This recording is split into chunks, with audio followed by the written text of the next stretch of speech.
Two Canadians, both 24, both just got new jobs paying $55,000. Both need a car. On the same Saturday, they each drive to a dealership. The first buys a brand new 2026 compact SUV. MSRP, $34,000. He finances it over 7 years at 7.5% interest, with a small down payment. His monthly payment, approximately $480 before insurance. The second buys a 5-year-old version of the exact same model. Same trim, well-maintained, 80,000 kilometers, for $16,000. She pays cash, using savings. No monthly payment. No loan. Both cars get them to work every day for the next decade. Both function identically as transportation. Here is what happens by the time they turn 60. The first Canadian, across his car-buying lifetime, repeating this pattern of buying new every 6 to 8 years, will have spent approximately $340,000 more on vehicles than the second Canadian, who buys reliable used vehicles every 8 to 10 years and pays cash. If the second Canadian had invested that $340,000 difference, contributed gradually as it would have been spent on car payments and depreciation, in a low-cost ETF inside a TFSA, compounding at 8% annually over those 36 years, she would have approximately $1,100,000 more at age 60 than the Canadian who bought new. Same income, same need for transportation, same decade of driving the same model of car. One decision. $1.1 million. This video breaks down exactly why a brand new car is one of the most destructive financial decisions a Canadian in their 20s can make, and exactly what the alternative looks like. Here is the vault from the opening. The single number that makes a brand new car one of the worst value purchases available to a Canadian in their 20s. It is called depreciation, and the rate at which a new car loses value is dramatically faster than most buyers understand when they sign the paperwork. The depreciation curve. A new car loses approximately 20% to 25% of its value the moment it is driven off the lot. This is sometimes called the drive-off depreciation, and it happens instantly, regardless of how carefully the car is driven. A $34,000 new SUV is worth approximately $25,500 to $27,000 the moment it leaves the dealership parking lot, before a single kilometer of ownership wear has occurred. The car has not changed. Only its status, from new to used, has changed. That status shift alone costs $7,000 to $8,500. Year 1. Total depreciation reaches approximately 35% to 40% of original value. A $34,000 vehicle is worth approximately $20,400 to $22,100 after 1 year.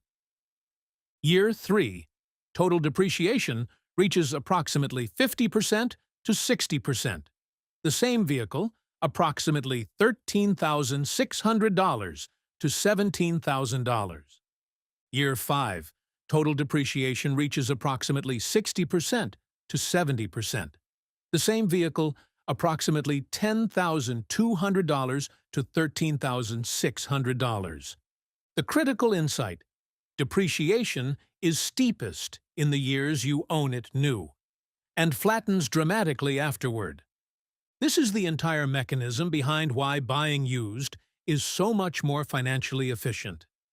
A 5-year-old vehicle has already absorbed the steepest 60% to 70% of its lifetime depreciation.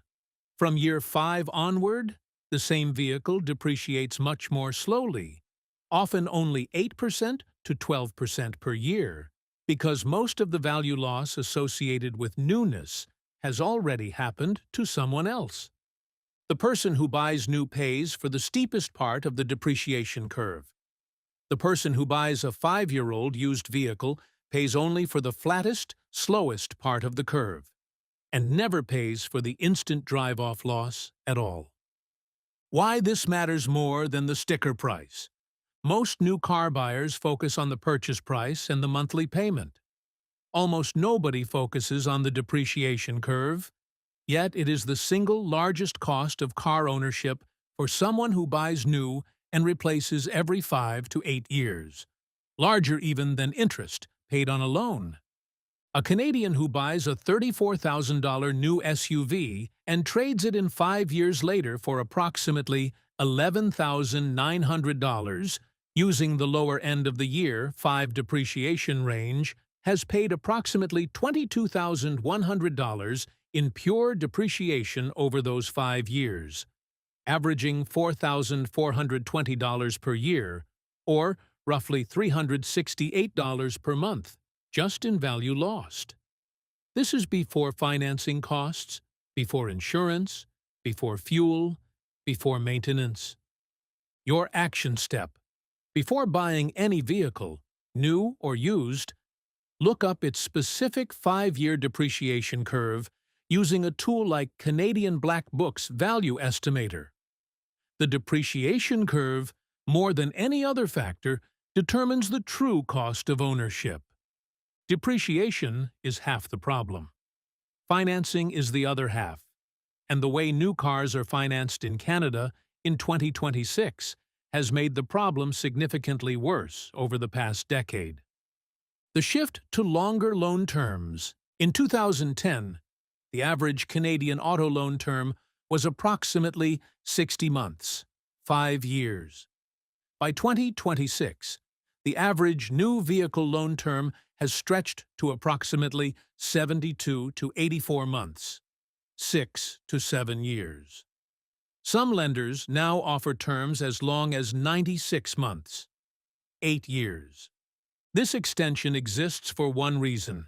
It makes monthly payments look more affordable, allowing buyers to qualify for and purchase more expensive vehicles than they could afford on a traditional 5-year term. It does not make the vehicle cheaper. It spreads the same or larger total cost over more months. The interest rate reality. As of early 2026, average new vehicle auto loan interest rates in Canada range from approximately 6.5% to 9%, depending on credit score, lender, and term length, with rates for buyers with average or below average credit often at the higher end of that range. Manufacturer promotional rates, 0% to 2.9%, exist, but are typically reserved for top-tier credit scores and specific models, and often require foregoing other rebates or incentives.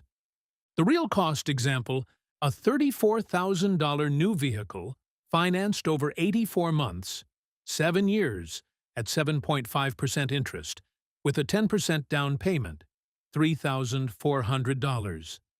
Loan amount, $30,600. Monthly payment, approximately $478. Total interest paid over 7 years, approximately $9,950. Total amount paid for the vehicle, including interest, approximately $43,950. For a vehicle with an MSRP of $34,000. The underwater car problem. Because depreciation is steepest in the early years, and the loan balance declines slowly on a long-term loan, most buyers of a 7-year financed new vehicle are underwater, owing more than the car is worth for the majority of the loan term. At the end of year 2, the vehicle is worth approximately $20,400 to $22,100, using the depreciation curve from Segment 1.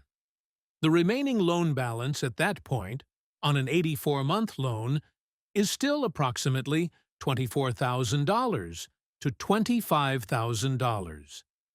This means a buyer who needs to sell or trade the vehicle in year 2 or 3 due to a job change, a growing family, a relocation, or simply wanting a different vehicle, owes more than the car is worth and must pay the difference out of pocket or roll it into a new loan, compounding the problem.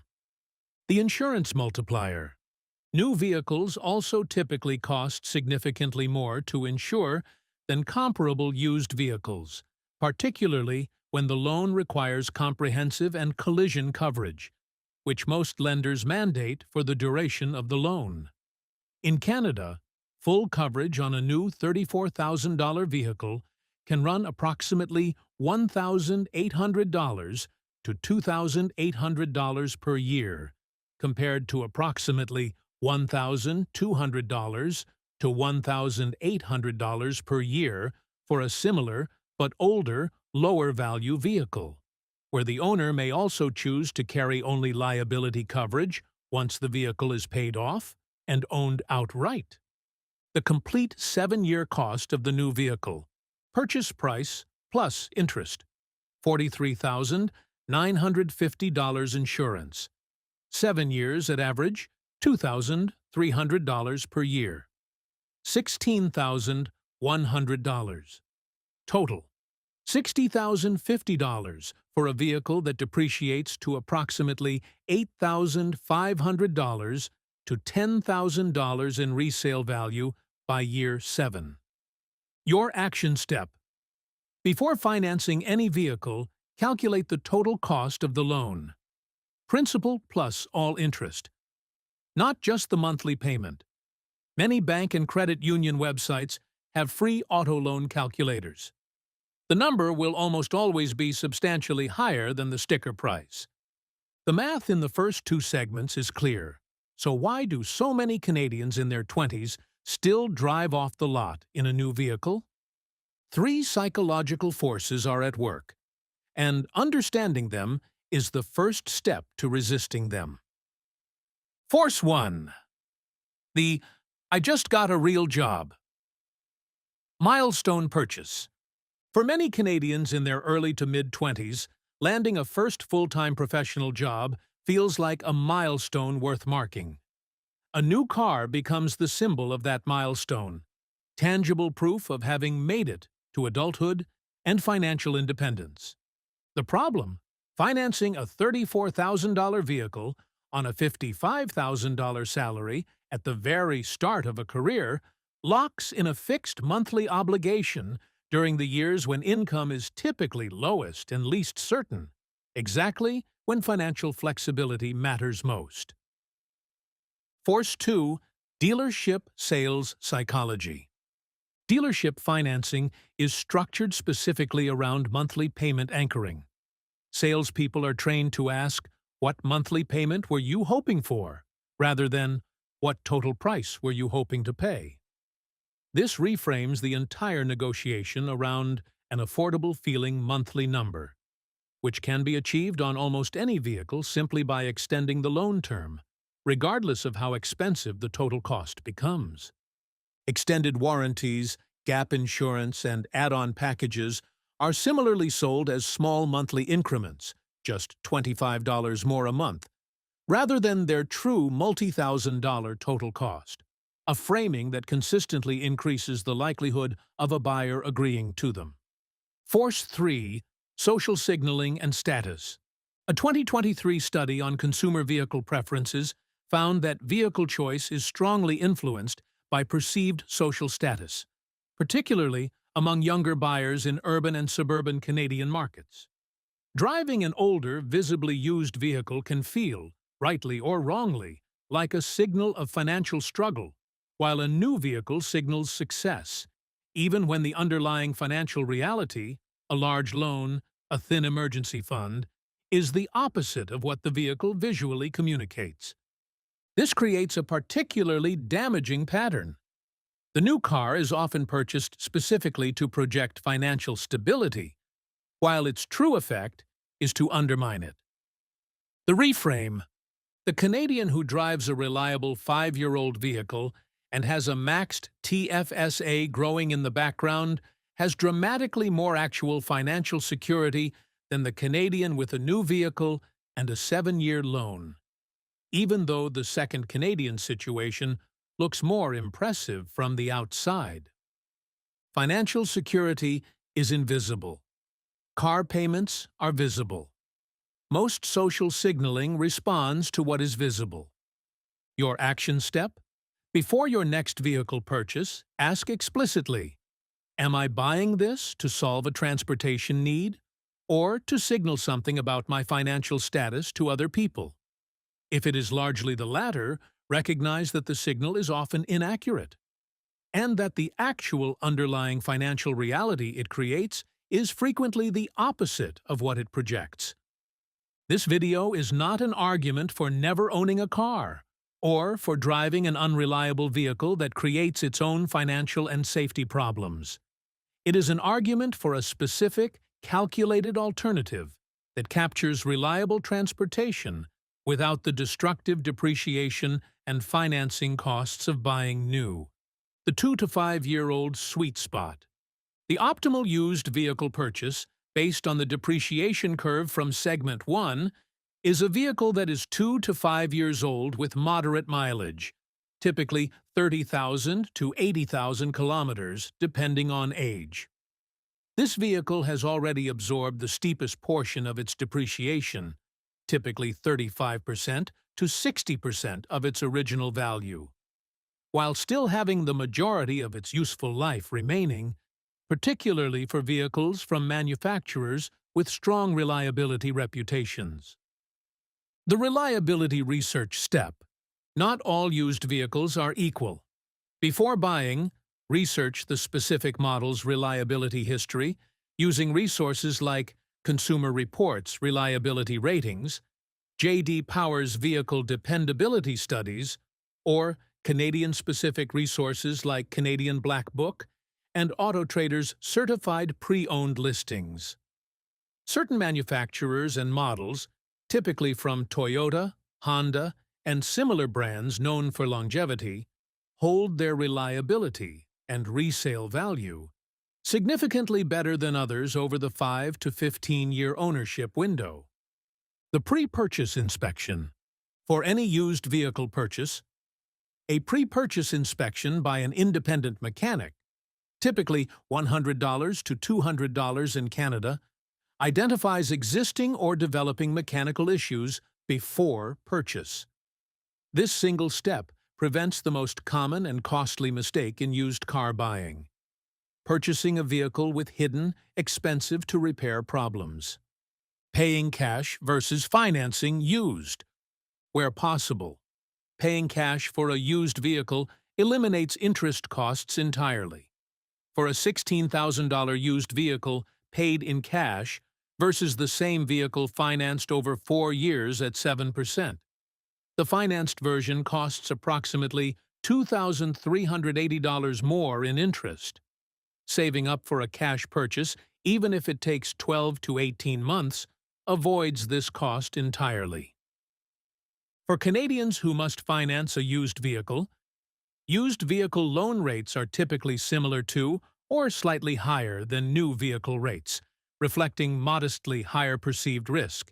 But the smaller loan amount on a used vehicle means the total interest paid is dramatically lower than financing a new vehicle of similar type. The maintenance reserve.